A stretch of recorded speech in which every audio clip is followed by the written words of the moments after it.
Welcome to the world of waterfowl. I'm Shannon from Heritage Conservancy. Now let's dive in. Our World of Waterfowl series taught me a lot about waterfowl, like ducks and geese, and I hope it did for you too.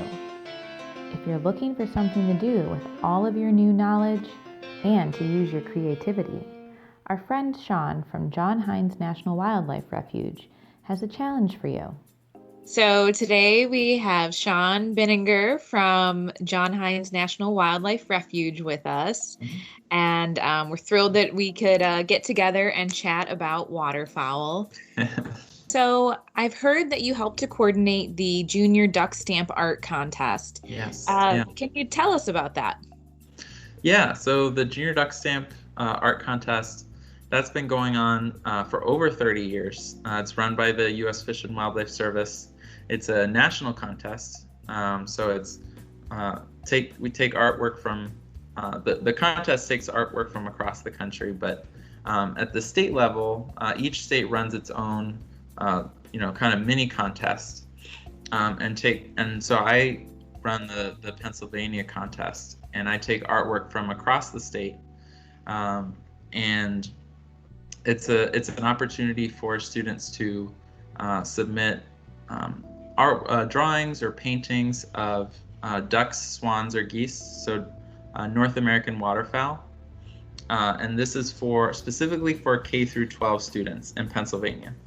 So even if you're listening and you maybe live in New Jersey or Delaware, each state has their own contest. So you can reach out to your specific state coordinator by going to fws.gov/juniorduck. So JUNIORDUCK.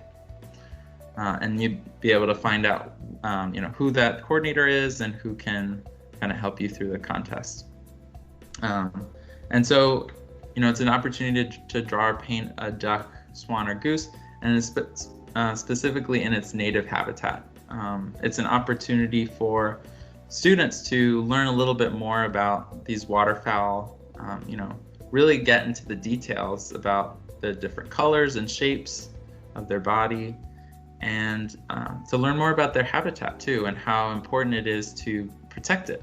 As I mentioned before, there was so much more freshwater tidal marsh around, what is now Philadelphia, and a lot of that got filled in. So it's important for students to be aware of the diminishing habitat for this wildlife, and why it's so important that we, protect wetlands, that they're a way of cleaning out the water that passes through, and they're a good mitigator for flooding. So these are good opportunities for students to not only gain a little bit of or work on their art skills, but also to learn more about the wildlife and their habitat.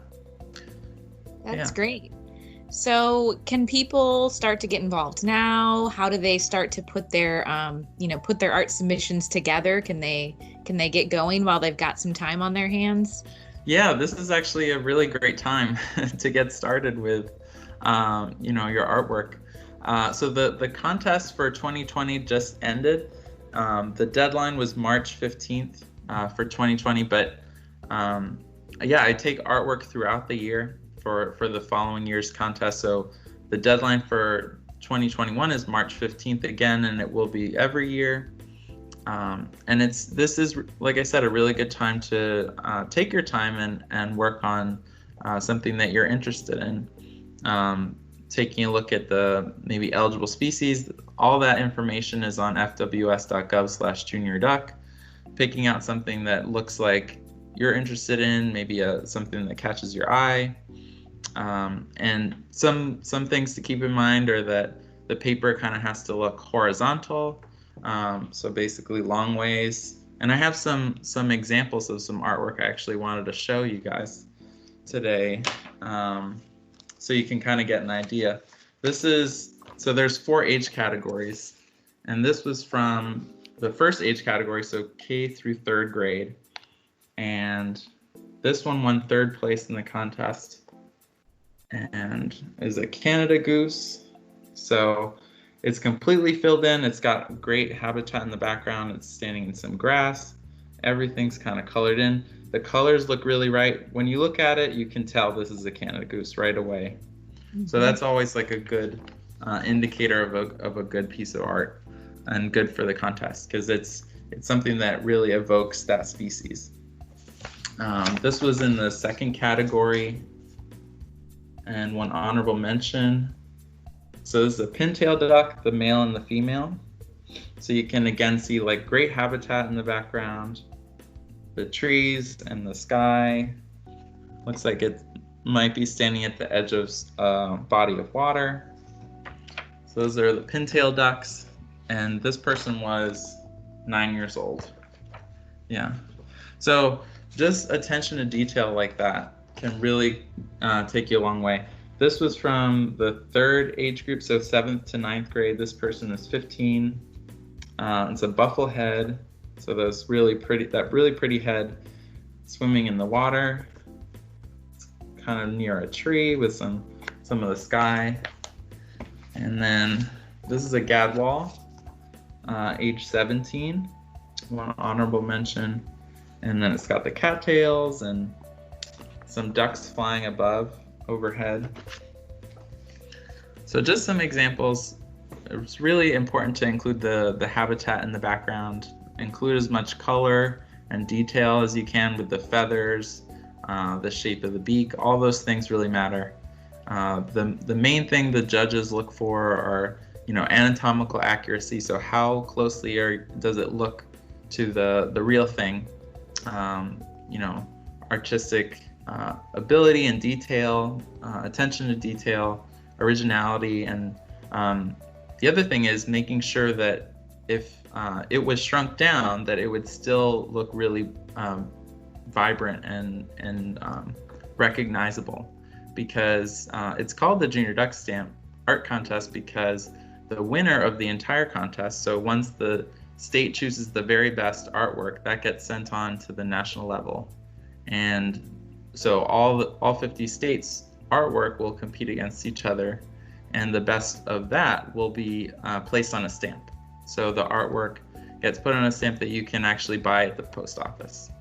So it has to look really good at a size about about this size. So it's something that has to really jump out and really be pretty big in size, the waterfowl. That's really cool. Yeah, a lot of things to kind of keep in mind, but 100 artworks out of the 350 this year that entered will win prizes. So there's a lot of opportunity. Every year the top 100 entries win prizes. And typically there's like an award ceremony that I'll host, and people get their prizes, and there's a cake and ice cream party. So we're hoping we can do that again this year. We're not sure when. We'll see how things go, but it's a great opportunity to and see your artwork on display, make copies, and the artwork is displayed and things like that. So a lot of chances to win, and it's a great learning opportunity. Yeah, that sounds like a really great project. I'll have to get my first grader on to try and draw his favorite ducks. So definitely, yes, yeah. Great. Well, thank you so much for your time, and Thanks, Shannon. hopefully you'll get some great entries coming in soon. Yes, yeah, I hope so. For more information about the Junior Duck Stamp competition, head to the U.S. Fish and Wildlife Service website using the link in the description. Good luck! Don't forget to share, like, and subscribe.